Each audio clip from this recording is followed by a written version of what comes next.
সুন্দরী সুন্দরী ঠাম্মা তো শাড়িটা পরে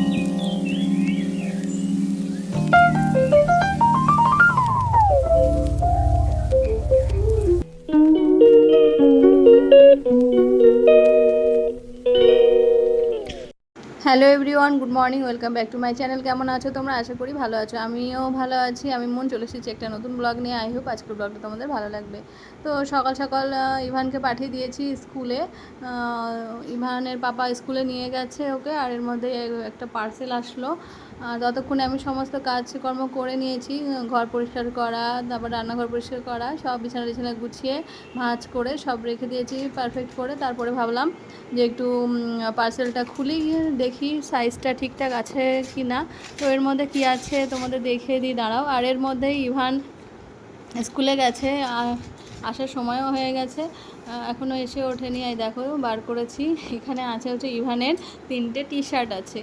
তো গরমের জন্য পরবে, এর কারণেই আমি অর্ডার করেছিলাম ফার্স্ট ক্রাই থেকে। আমি ওর সমস্ত প্রোডাক্টগুলো ফার্স্ট ক্রাই থেকে নিই, খুব ভালো ফিটিংস আসে ওর, কারণ যেহেতু রোগা পাতলা, আর বাইরে থেকে নিলে একদমই ফিটিংস হয় না।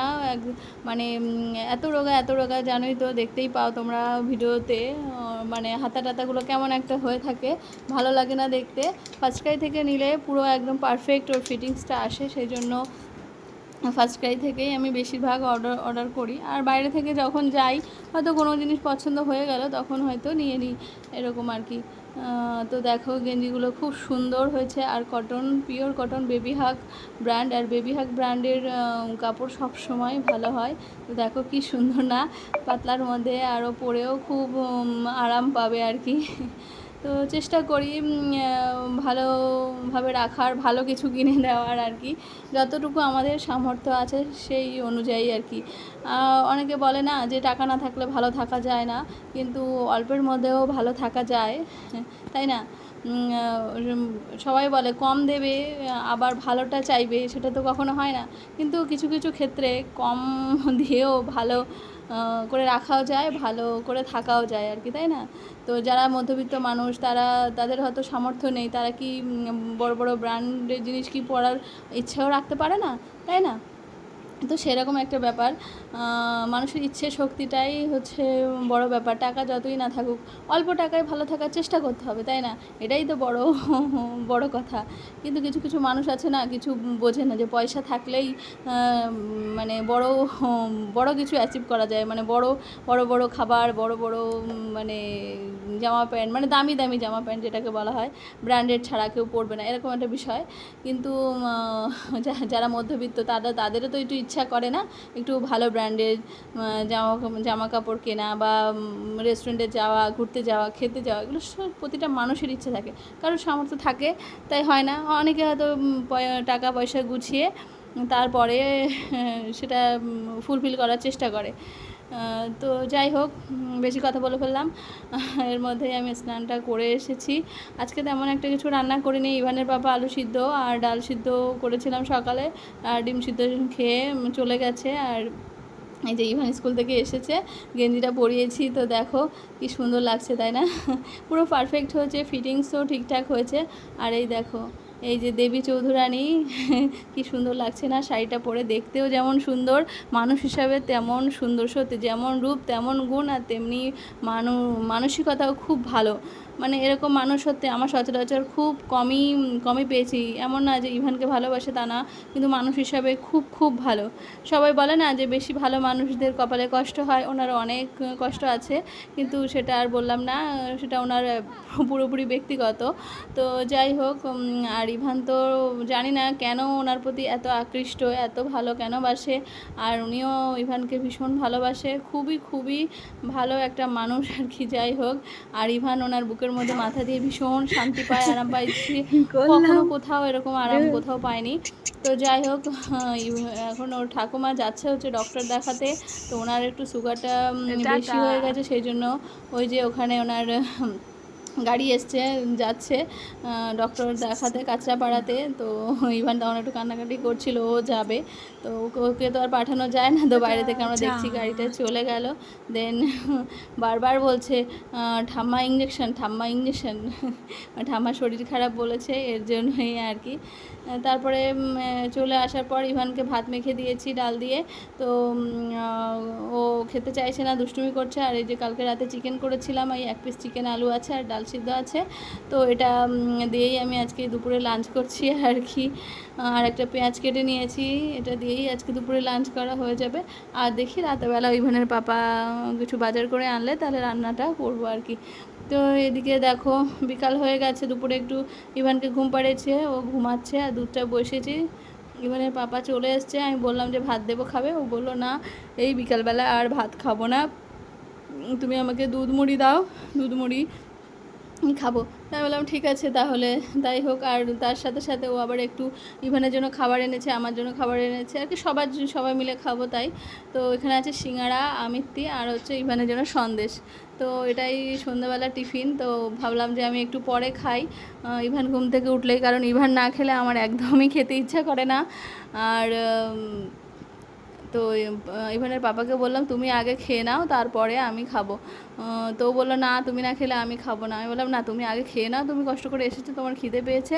তো বললো ঠিক আছে তাহলে দাও। তো আমি একটা আমিত্তি, একটা সিঙ্গাড়া দিলাম, আর সন্দেশটা রেখে দিয়েছি ইভানের জন্য ঘুম থেকে উঠলেই। তো দুধটা এদিকে জ্বালানো হয়ে গেছে।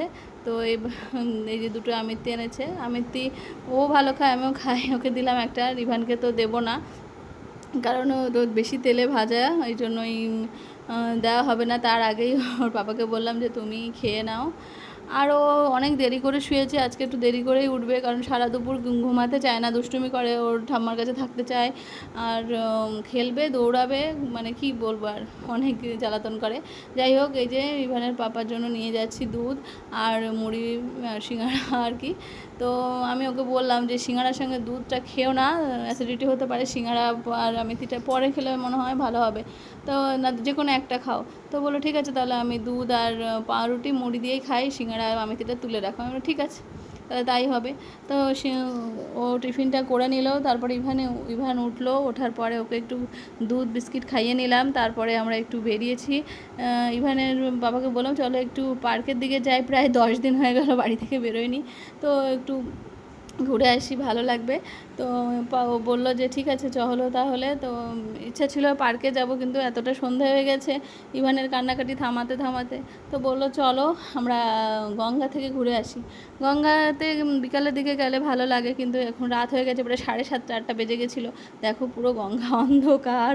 তো খুব রিস্ক পাচ্ছিলাম না, কেউ নেই, ফাঁকা। তো বললাম যে তাড়াতাড়ি চলো, আর ভীষণ হাওয়া দিচ্ছিল। তো সেই জন্য আরও ভয় লাগছিল, যদি ঝড় ওঠে, আমরা যদি ফেঁসে যাই এখানে। তো সেই জন্য তাড়াতাড়ি বললাম যে তাড়াতাড়ি চলো আমরা এখান থেকে বেরিয়ে যাই। আস্তে আস্তে দু একজন মতো ছিল, আর তেমন একটা লোক দেখতে পাচ্ছিলাম না। আমি বললাম তাহলে চলো চলে যাই। তো বললো ঠিক আছে তাহলে চলো আমরা এখান থেকে বেরিয়ে যাই, নইলে আমাদের ফিরতে হয়তো সমস্যা হতে পারে। তো একটাও লোক নেই, দেখতে পাচ্ছি পুরো ফাঁকা। তো গঙ্গা বিকালবেলার দিকে আসলে ভীষণ সুন্দর হাওয়া খাওয়া যায় আর কি। কিন্তু বিকালে আর কোথায় সময়, ইভানের পাপার আস্তে আস্তে সন্ধ্যা হয়ে যায়। তারপরে আমরা রেডি হতে হতে 7টা 7:30 তো বাজবেই। তো কখন আর যাবো, এই করতে করতে আমরা তো 10 দিন হয়ে গেছে মানে বেরোই না ঘর থেকে। তো সেই জন্য একটু ভালো, যখনই ইচ্ছা হয় তখনই আর কি বেরোলে একটু ভালো হয়। তো দেখো কি সুন্দর, আর বাতাসটা এত মিষ্টি কি বলবো, মানে ওখানেই থাকি ওখানেই। আর জানো তো যাওয়ার সময় একটু সিঙ্গাড়া আমি 30 প্যাকেটটা নিয়ে গেছিলাম, যে ওখানে কোথাও বসে আমরা 3জন মিলে খাবো, কিন্তু সেই সুযোগটা পাইনি, কেন এত ফাঁকা, ওখানে বসতেও লজ্জা লাগছিল, লোকে কি ভাববে না কি করবে ভয় লাগছিল আর কি। যাই হোক, তো তারপরে আমরা ওখান থেকে আর কি ওই খাবার টাবার প্যাক করে আবার আমরা বেরিয়ে এসেছি। এসে হচ্ছে কাঁঠালতলা বাজার। তো এই বাজারটা দেখো কত ভিড়, এই বাজারটা বিকালবেলায় বসে, কিন্তু সন্ধ্যাবেলাটাও ভালোই ভিড় আছে, খুব সুন্দর সুন্দর সবজি, দেখে তো আর মন স্থির রাখা যায় না। ওখান থেকে একটু সবজি নিয়ে নিলাম, দেন তারপরে বাড়িতে আসলাম, এসে একটু অনেকগুলো রিলস বানালাম, আর তারপরে এসে ওই সিঙ্গাড়াটা আমেতিটা খেলাম। আর ইভান দেখেছে এই মানে খারাপ জিনিসটাই ওর খেতে হবে, আর কি বলবো, আর কাড়াকুড়ি করে খাচ্ছে।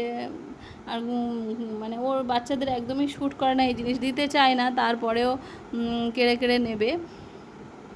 আমি খাচ্ছি দেখে ও আরও খেতে ইচ্ছা করছে। কী করবো, ওর সামনে তো আর লুকানো যায় না। এতক্ষণ আটকে রেখেছিলাম যাতে ও যাতে না খেতে পায়, কিন্তু কী করবো। তারপরে ও আলুটা না, যে ইয়েগুলো সিঙ্গাড়ার যে মাংসগুলো সেগুলোই খেয়েছে, কিন্তু আলুটা খায় না ঝাল বলে। তো আমিও তার ফাঁকে ফাঁকে একটু বেশি বেশি খেয়ে নিচ্ছি যাতে একটু কম খেতে পারে, কারণ ওর এমনি পেটের ভীষণ সমস্যা, একটু কিছু হলেই পাতলা পায়খানা করে, কিন্তু কিছু করার নেই। ওর সামনে খাচ্ছি যেহেতু ওর তো আমাকে একটু দিতেই হয়। তারপরে চলে আসলাম হচ্ছে রান্না করতে। আজকে আর কি পটল আলুর তরকারি করবো, আর ওর জন্য আর কি ফ্রাইড রাইস করবো। দেখো মনটা খারাপ হয়ে গেল, সিঙ্গাড়া খাওয়ার সঙ্গে সঙ্গে আঙুর খেয়েছিল।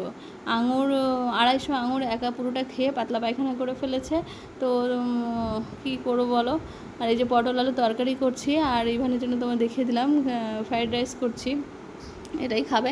ফ্রাইড রাইস মানে বাসমতি চাল আর গাজর ফাজর সব সবজি দিয়ে সিদ্ধ দিয়ে হালকা একটু বাটার দিয়ে দিয়েছি, এটাই ও রাতের ডিনার। আর এই যে আমি চলে এসেছি খাবার খেতে। তো চলো, আজকের একটা ব্লগ ছিল, কেমন লাগলো অবশ্যই জানিও। তোমরা ভালো থেকো, সুস্থ, গুড নাইট, টাটা।